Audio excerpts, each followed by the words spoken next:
ببي زلخمو سلامكم يبزحلنا كبرات تخطاتلتي ميديانا نلوم على زحزنا يوم زيناتات انه بفلما ارئست زينا بصوة قدوس أبونا ماتياس قدماوي باترياريك رئيس ليكان باباسا زي إثيوبيا ليكا بابا زاكسو موچ زمن برتك الهيمانوت حدوش ملختي أحليفهم دكتور دبرتين قبر مكائل مبرهي هيبوم مدير جنرال جون مريد تدقيمو من دقيمو حزنها يلنا بدي سبب زتقبروا على تقارو بوليتيكيات تግራይ ذهبوا مدير مزراربو خوين له كنقرب لكم هنا سراوي الشعبيانا بدنبرا سودانن والقايت انفتن كم زتنقسقس تحبيروم من يزحبريتا اكافيلو حزنا يلنا بركت زبل عبيتي وتادراو مكاين ناب إثيوبيا اتين اتن مكاين كابيز مصاين كتسمعوا يخم لومي نهديو من كالوتن زيناتات حزنا قريبنا لنا لايك بمقبار جمرو سناي مكتتال عارف قدماي والقايت خير هاي ملس تقول في حزوا يخيدو هاي هو واحد تازنا ورت واحد حساو كرد اتغور نورت قلفش حزوا يتسو قالني نهار ناير ير اشتحالي لي هاي فيك قل في نيرا ساز حزغايا ساو انت في الله يلي تمزازل تزرعتنا انا قل في نورن قال نورن ناس تعايله قال عند علامة صوم سجاو رسنخا موصع منفساو دليتكا مبرخ مخانو تنغيرنا يلوم بصوه قدوساو نماتياس قدماوي باترياريك رسليكان باباسا زي إثيوبيا ليكا باباسا أكسوم وچگه زمن بره تكل هيمانوت سلازخونون قال فطارينا حالنا كنصوم كنعگس قديتانا يكولو ووسيخم بصوة قدوس أبونا ماتياس قدماوي نزي منفساو ملقت زحلفو بمخنيات لومي لكاتي تشعات تغلتشن عصر شمونتن عامة مرز جمر عبي صوم 4 بزحلفو صحفاو ملقتيوم حمام مرزن هزبن هاجرن زغونه زي مقرداو قرف صلوت كم زدلي نزطمو يوم عنقال نزطمو مرحاس نزحرقو ملباس هيمانوتاوي مصحف قدوساو نغبون قديتان مخانو بصوة قدوس أبونا ماتياس أب منفساو ملقتم غليصم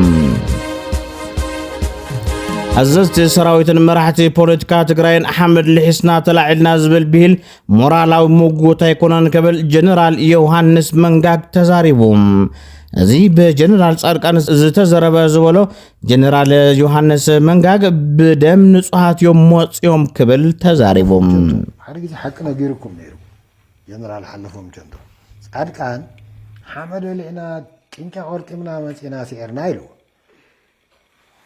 كنت قاعدايلو فتا برخه يمسلني نو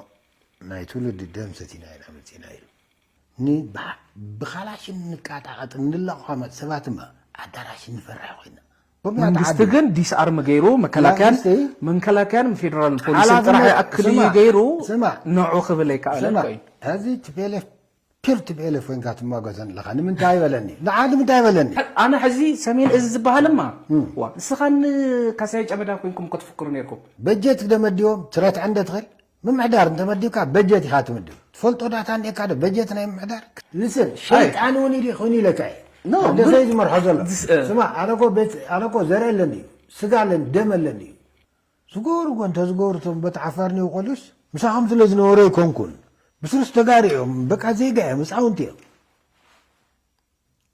حزن مريض زني قلازي بقى انا اوزك اسعراي تسعراي كريو دقاسينو يزو تقرا مرچا غيرو ولا اب اي دي بي كامب خوينو مرچا غيرو ا بارلاما فتن نوروسيت كمزلو اب هاوس اوف فيدريشن نادر جنرال جون مريد تدقيمو جنرال جون مريد أبوان وصانا لعلو تعزز سراوي تግራይ أب حقنيا مسمر لنا نبل صلاعتنا أنت قومنا يموالو يذكر بتمساسالي بلصقنا ندغفتن انت ጨብጭቦ ملنا نغاغلنا مالتيو نستوعل كبل تنتانه ፖለቲካ ተስፋይ ታደሰ ገሊጹም ሰው صلاعتها كمسغونካ خلو كم تغاغ خاططولها تحسبنيك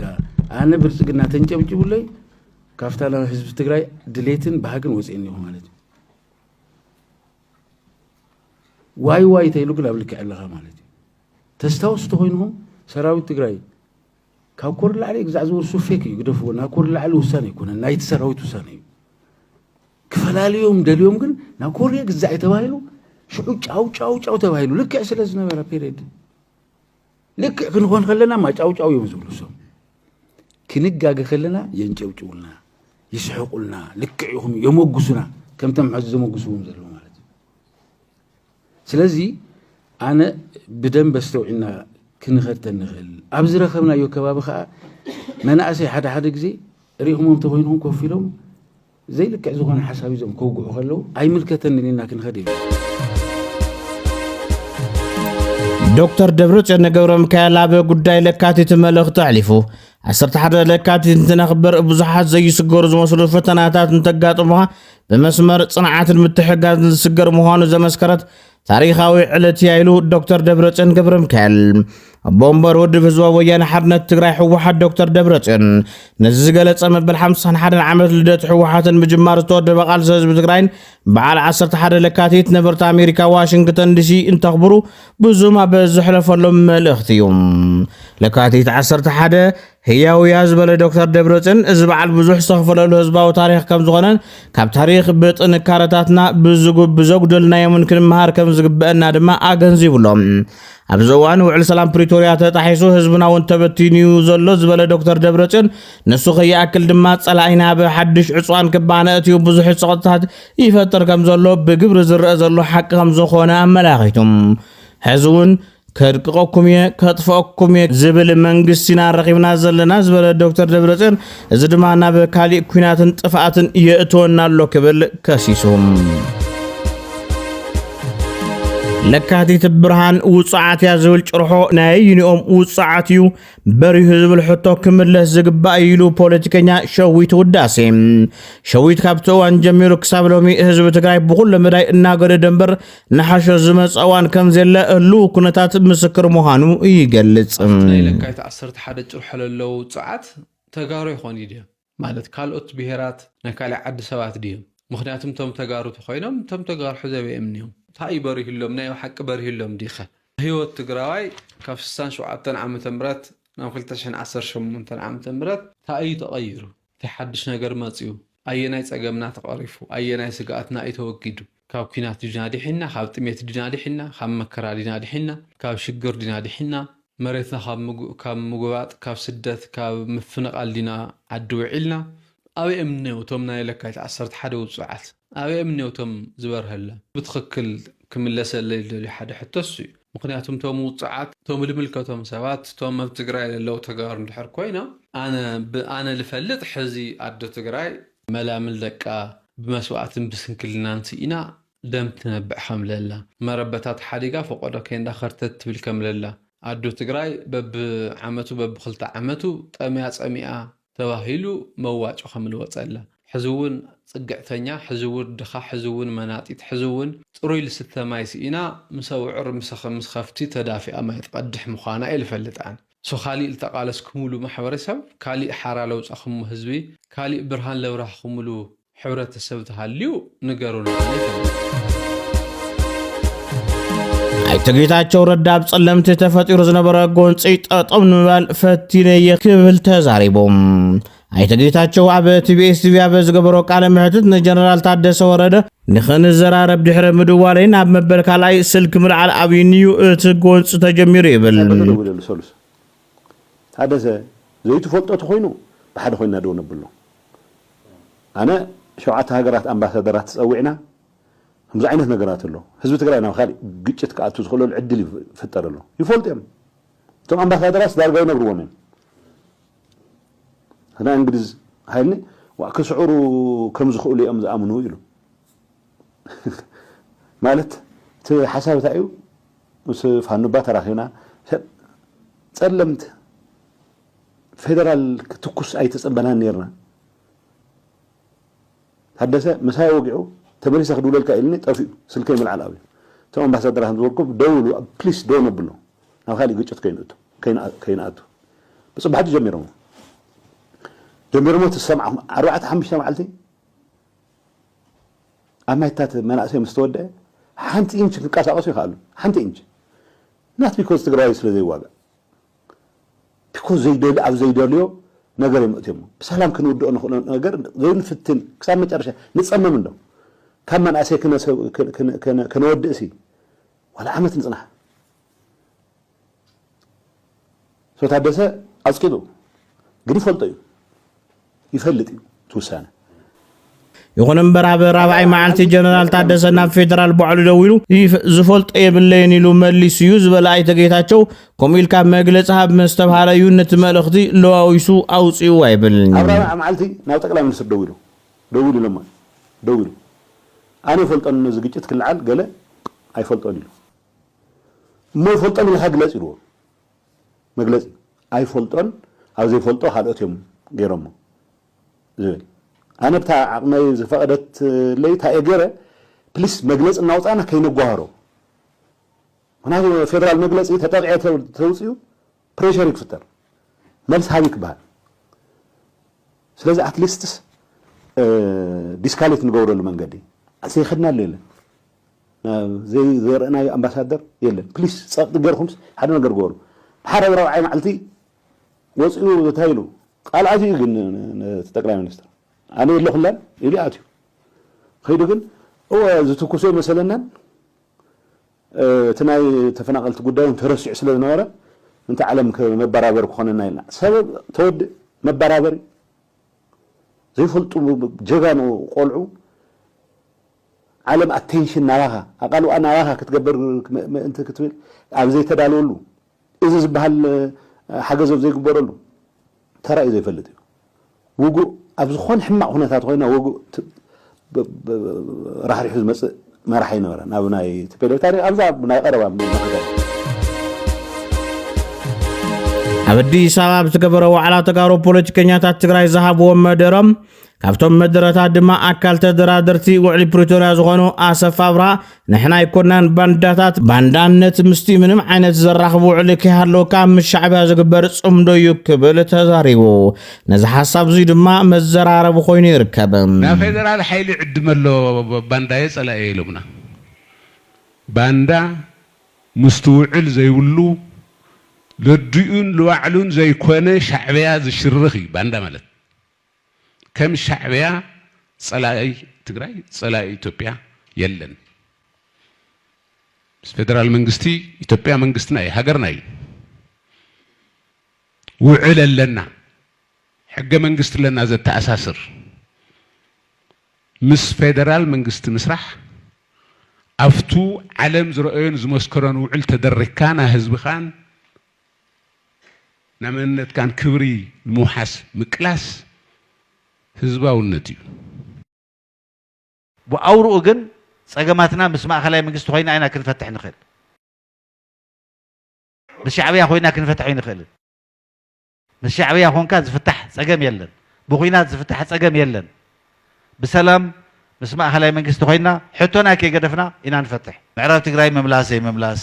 ተመዛበልቲ ምምላስ ዘይምምላስ ተመዛበልቲ ምምላስ ማእኸላይ መንግስቲ ተቃውሞ ነይርዎ ይፈልጥን ኣብ እቲ መድረኽ ካብ ጀነራል ጻድቃነ ጀሚሩ ብርክት ዝበሉ መልእኽትታት ዝሓለፉ ኮይኖም ህዝቢ ትግራይ ሰላም እዩ ክድበስ ዘለዎ ዝብል መልእኽቲ ድማ ተመሓላሊፎም የህወሓት የሚባሉ ሰዎች አሁን ያሉት ማለት ነው እዛ ያሉት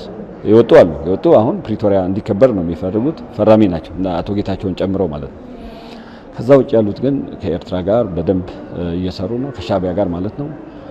ይሄ ነው አደገኛ ነገር አሁን ይሄ ጦርነትን ወደ ትግራይ የመመለስ አዝማሚያ ያሳይቷል እኛም ምንለው ይሄ ጦርነት መመለስ የለበትም ነው የዓለም አቀፍ ማህበረሰብም ሊያግዝ ይገባል የኢትዮጵያ መንግስትም ሊያግዝ ይገባል የትግራይ ህዝብም ማገዝ አለበት ፕሪቶሪያ ተከብሮ ትግራይ ውስጥ ያለው የህወሓትና የሻዕቢያ ጽምዶ ፈርሶ አዲስ ምርጫ እንዲደረግና ትግራይ መንግስት እንዲኖራት ለማድረግ ነው እና ፕሪቶሪያ ውስጥ ያሉ ነገሮች እንዲከበሩ በህወሓት የሚደረገው እንቅስቃሴ መቼም ጊዜ ያው ጥሩ ሆኖ አያውቅም ምንድነው ያስተዳደር የፖለቲካ ችግር አለ ማለት ነው ሶ the end justifies the means እንደሚባለው ውጤቱ ችግሩ እንዳለ ያሳያል ማለት ነው ለትግራይ ህዝብ የሚመጥን አስተዳደር ለትግራይ ህዝብ የሚመጥን ፖለቲካ ፓርቲ አይደለም ለትግራይ ህዝብ የሚያስብ ፖለቲካ ፓርቲ አይደለም የትግራይ ህዝብ የሚፈልገው አሁን የመጀመሪያ የትግራይ ጥያቄ የሰላም መዝሙር ነው በሰላም መዘመር ሰላም ውሎ አዳር ሰላማዊ ኑሮ ነው የሚፈልገው አሁን የሚፈልገው ስልጣን የለውም የሚፈልገው ምናምን የለውም። አሁን ከዛ ችግርና ከዛ መበዳደል ከዛ ቂም በቀልነት ወጥቶ ልጆቹን ወደ ስራ እንዲሄዱ ወደ ልማት እንዲሄዱ ሰላም ይፈልጋል፣ ልማት ይፈልጋል፣ እርዳታ ይፈልጋል። ሰራዊት ሻዕቢያ ናብ ድንበራት ሱዳን ወልቃይት አንፈት ከም ዝተንቀሳቀሰ ተሓቢሩ ነዚ ዝገለጹ ዘይዕላውያን ወሃብቲ ቃልእቲ መንግስቲ ዝኾኑ ነጠፍቲ እዮም። ኣብቲ ብተንቀሳቀሲ ምስሊ ዝተደገፈ ዘውፅኡ ሓበሬታ ባንዴራ ትግራይን ኤርትራን ሱዳንን ድማ ብሓባር ይርአ።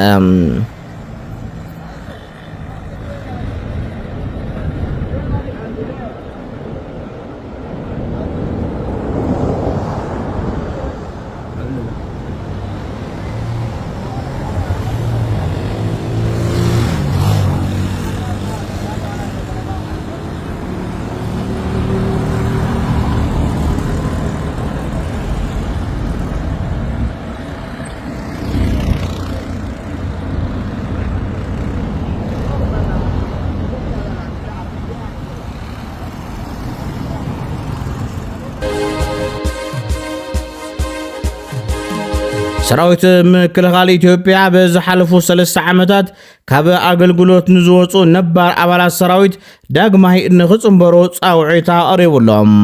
እዚ ፃውዒት ቅድመ ኩነት ከም ዘለዎ ድማ ብደብዳቤ ዕላው ገይሩሎም።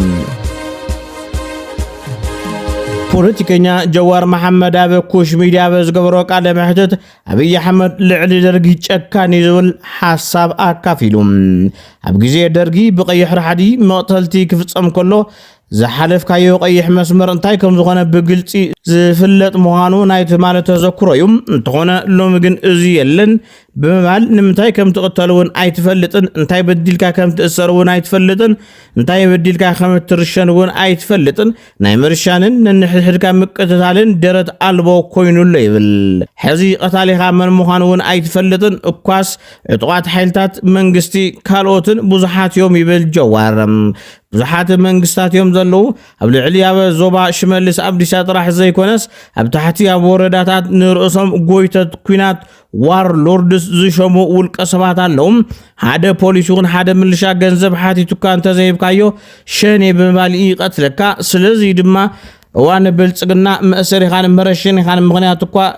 ዘይተረድአካ ኢኻ ትርሸን ዝብል ሓሳብ ኣካፊሉ بركت زبل عبيتي وتدراو مكاين ناب إثيوبيا أتين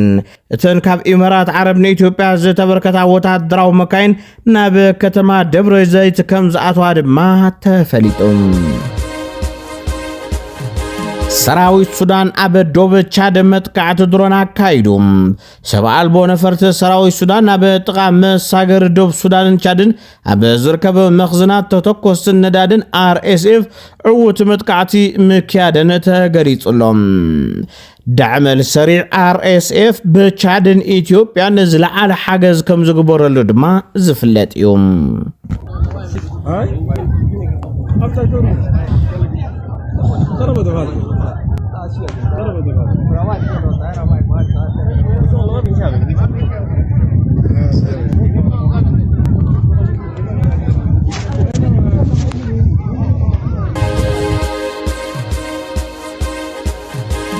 أمريكا كاليتي نيوغ نفرتي تشكاميت مركبنا بجمجم بحر إيران كتلخ مخانات قليتهم. أمريكا USS جيرلاند هوفورد سسيمت كاليتي نيوغ نفرتي تشكاميت مركب نب إيران كتلخ مخانات فريط لهم. زا مركب بتقبابي تركب USS أبراهام زتبهالت مركب بقربا جزي كتسمبرا مخانو تحبير لهم. تقدمت نيوغ نفرتي تشكاميت مركب بهاجرات وشمت غولف أبزاتو تلوان نبتا مركب تزقع زنبرتنا إيران درون بأمريكا كم سوقع ذكر كوينو حزز وتزلو حمريتا دما تخاليت مركب أبزمت سمن قعزا كجمر مخانو تفريط اللهم ورات تغتاتلتي ميديانا نسعز حزنا يوم زيناتات نزوم تغتاتلكم يموصلهم أبا ميديانا حفشاوي أقراربانا نزلكم حساب ريتو بنصنتك تكافلونا نعدم سلام نهزب تግራይ سلام نقول ودسب